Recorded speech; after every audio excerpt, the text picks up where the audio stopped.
Friends, ಈ ಜಗತ್ತಿನಲ್ಲಿ ನಮ್ಮನ್ನು ಚೇಂಜ್ ಮಾಡುವಂತಹ ಯಾವುದಾದರೂ ವಸ್ತುಗಳಿದ್ದರೆ ಅವು ಪುಸ್ತಕಗಳಲ್ಲದೆ ಮತ್ತೇನೂ ಅಲ್ಲ. ಸೊ ಫ್ರೆಂಡ್ಸ್, ಇಂದು ನಾನು ನಿಮಗೆ ಎಂತಹ ಟಾಪ್ 5 ಬುಕ್ಸ್ ಗಳ ಬಗ್ಗೆ ಹೇಳುವವನಿದ್ದೇನೆ ಎಂದರೆ ಆ ಬುಕ್ಸ್ ಗಳು ನಿಮ್ಮ ಬುಕ್ ಶೆಲ್ಫ್ ಗಳಲ್ಲಿ ಇರಲೇಬೇಕು.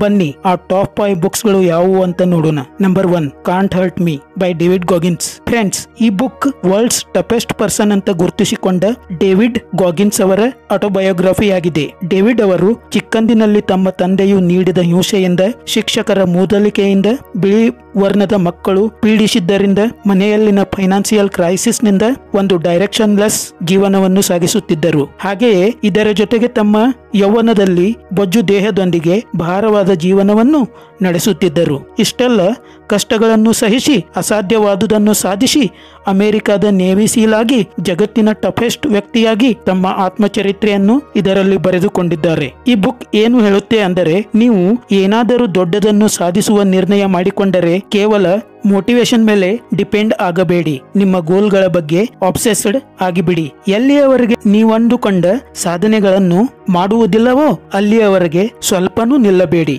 ನಿಮ್ಮ ಜೀವನದ ರೆಸ್ಪಾನ್ಸಿಬಿಲಿಟಿಯನ್ನು ನೀವೇ ತೆಗೆದುಕೊಳ್ಳಿ. ಕೆಲವು ಬಾರಿ ಸಂದರ್ಭಗಳು ನಿಮ್ಮ ಕಂಟ್ರೋಲ್ನಲ್ಲಿ ಇರದೇ ಇರಬಹುದು, ಆದರೂ ಲೈಫ್ನಲ್ಲಿ ಅದ್ಭುತವಾದುದನ್ನು ಸಾಧಿಸುವ ಕುರಿತು ಚಿಂತೆ ಮಾಡಿ ಮುನ್ನುಗ್ಗಿ ಅಂತ ಈ ಬುಕ್ ಹೇಳುತ್ತದೆ.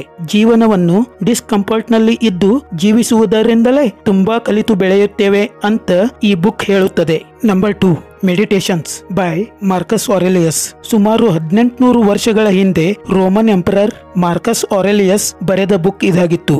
ಮಾರ್ಕಸ್ ಆರೆಲಿಯಸ್ ರೋಮ್ನ ರಾಜನಾಗಿದ್ದಾಗ ತನ್ನ ಜೀವನದ ಅನುಭವಗಳನ್ನು ಇದರಲ್ಲಿ ವಿವರಿಸಿದ್ದಾನೆ. ಈ ಬುಕ್ ನ ಪ್ರಕಾರ ಮಾರ್ಕಸ್ ನಾವು ಪ್ರೆಸೆಂಟ್ ಮೂಮೆಂಟ್ ನಲ್ಲಿ ಯಾವಾಗಲೂ ಬದುಕಬೇಕೆಂದು ಹೇಳುತ್ತಾನೆ. ಜೀವನದಲ್ಲಿ ಎಂತಹ ಪರಿಸ್ಥಿತಿಗಳು ಬಂದರೂ ಅವುಗಳಿಗೆ ಯಾವುದೇ ರೀತಿಯ ರೆಸ್ಪಾನ್ಸ್ ನೀಡದೆ ಜೀವಿಸಬೇಕು. ಪ್ರತಿಯೊಬ್ಬರ ಜೊತೆ ದಯೆ ಮತ್ತು ಕರುಣೆಯಿಂದ ವರ್ತಿಸಬೇಕೆಂದು ಈ ಗ್ರೇಟ್ ಎಂಪರರ್ ಹೇಳುತ್ತಾನೆ. Number 3, psychology of money by Morgan Housel. ಹಣದ ಮನೋವಿಜ್ಞಾನದ ಬಗ್ಗೆ ಹೇಳಿರುವ ಈ ಬುಕ್ ನಲ್ಲಿ ಯಾರ ಹತ್ತಿರ ಹಣ ನಿಲ್ಲುತ್ತದೆ, ಯಾರ ಹತ್ತಿರ ಹಣ ನಿಲ್ಲುವುದಿಲ್ಲ ಅನ್ನುವುದನ್ನು ಹೇಳುತ್ತದೆ. ನೀವು ಶ್ರೀಮಂತರಾಗುವುದು ಸುಲಭ, ಶ್ರೀಮಂತಿಕೆಯನ್ನು ಕಾಯ್ದುಕೊಳ್ಳುವುದು ತುಂಬಾ ಕಠಿಣ. ನಿಮ್ಮ ಹಣ ಕಂಪೌಂಡ್ ಆಗಬೇಕಾದರೆ ಅದಕ್ಕೆ ಟೈಮ್ ನೀಡುವುದು ತುಂಬಾ ಅಗತ್ಯ. ನಿಮ್ಮ ಇನ್ಕಮ್ ಮೈನಸ್ ಈಗೋದಿಂದ ನಿಮ್ಮ ಸೇವಿಂಗ್ಸ್ ಅನ್ನು ನಿರ್ಧರಿಸಬಹುದು ಅಂತ ಮುಂತಾದ ಇಂಟ್ರೆಸ್ಟಿಂಗ್ ಪಾಯಿಂಟ್ ಗಳನ್ನು ಈ ಬುಕ್ ಹೇಳುತ್ತದೆ. Number 4, blue ocean strategy by W Chan Kim and Renee Mauborgne. Friends, ಹೊಸದಾಗಿ ಬಿಸ್ನೆಸ್ ಮಾಡಲು ಬಯಸುವವರಿಗೆ ಈ ಬುಕ್ ಒಂದು ವರದಾನವಾಗಿದೆ. ಈ ಬುಕ್ ನ ಪ್ರಕಾರ ಈಗಾಗಲೇ ಎಸ್ಟಾಬ್ಲಿಷ್ ಆದ ಬಿಸ್ನೆಸ್ ಗಳನ್ನು ಬಿಟ್ಟು ಯಾವ ಬಿಸ್ನೆಸ್ ನ ಅಗತ್ಯತೆ ಮಾರ್ಕೆಟ್ಗೆ ಇದೆಯೋ ಆ ಬಿಸ್ನೆಸ್ ಅನ್ನು ನೀವು ಮಾಡಬೇಕು. ಮಾರ್ಕೆಟ್ ನಲ್ಲಿ ಸ್ಯಾಚುರೇಟ್ ಆದ ಬಿಸ್ನೆಸ್ ಗಳನ್ನು, ಅಂದರೆ ಫಾಸ್ಟ್ ಫುಡ್ ತರಹದ ಬಿಸ್ನೆಸ್ ಮಾಡುವುದನ್ನು ಬಿಡಬೇಕು.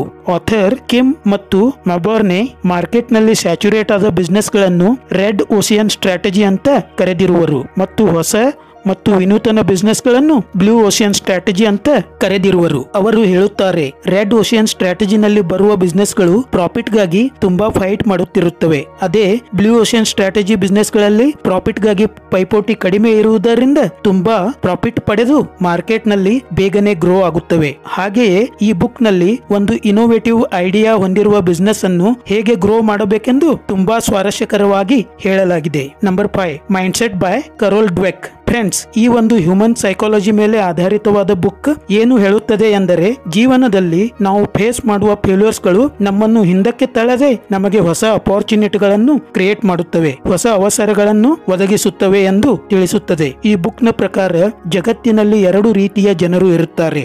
ಒಂದು ಫಿಕ್ಸ್ಡ್ ಮೈಂಡ್ಸೆಟ್ ನ ಜನರು, ಮತ್ತೊಂದು ಗ್ರೋತ್ ಮೈಂಡ್ಸೆಟ್ ನ ಜನರು. ಫಿಕ್ಸ್ಡ್ ಮೈಂಡ್ಸೆಟ್ ನ ಜನರು ನನಗೆ ಹೊಸ ಅಪಾರ್ಚುನಿಟಿಗಳು ಸಿಗುತ್ತಿಲ್ಲ, ನನ್ನ ಗ್ರೋತ್ ಆಗ್ತಾ ಇಲ್ಲ ಅಂತ ಯಾವಾಗಲೂ ಕೊರಗುತ್ತಿರುತ್ತಾರೆ. ಅದೇ ಗ್ರೋತ್ ಮೈಂಡ್ಸೆಟ್ ಹೊಂದಿರುವ ಜನರು ಎಲ್ಲದರಲ್ಲೂ ಅಪಾರ್ಚುನಿಟಿಗಳನ್ನೇ ಕಾಣುತ್ತಾರೆ. ಪಾಸಿಟಿವ್ ಆಗಿರುವ ಜನರೊಡನೆ ಇರಲು ಬಯಸುತ್ತಾರೆ, ಸದಾ ಹೊಸ ಹೊಸ ಪ್ರಯತ್ನಗಳಿಗೆ ಕೈ ಹಾಕುತ್ತಾರೆ. ಫ್ರೆಂಡ್ಸ್, ಐ ಹೋಪ್ ಈ 5 ಬುಕ್ಸ್ ಗಳನ್ನು ನಿಮ್ಮ ಜೀವನದಲ್ಲಿ ಒಮ್ಮೆಯಾದರೂ ತಪ್ಪದೇ ಓದಿರಿ ಅಂತ ಹೇಳ್ತಾ ಈ ವಿಡಿಯೋವನ್ನು ಇಲ್ಲಿಗೆ ಮುಗಿಸ್ತಾ ಇದ್ದೀನಿ. ಜೈ ಕರ್ನಾಟಕ.